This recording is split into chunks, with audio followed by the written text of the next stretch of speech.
يقول له لا تلوم العين وتنشف الدموع، ايش ضارك لو دمع صبت عيني، لو تعرف اسباب نوحي وليش انوح جاصرت عبره وتجي تبكيني، وانت ما عندك جرح تبكي عليه، وين تلقى حسين مثل حسين؟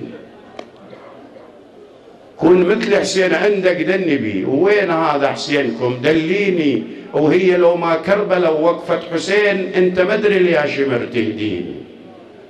1400 عام وانا هذا، او عجزة سيوف الظلم تثنيني، ايش كثر كم حجاج مروا بالزمان وحاولت قبلك دول تمحيني، انا سكة شرف ودروبي جزاز ويا جدم حافي القدر يمشيني.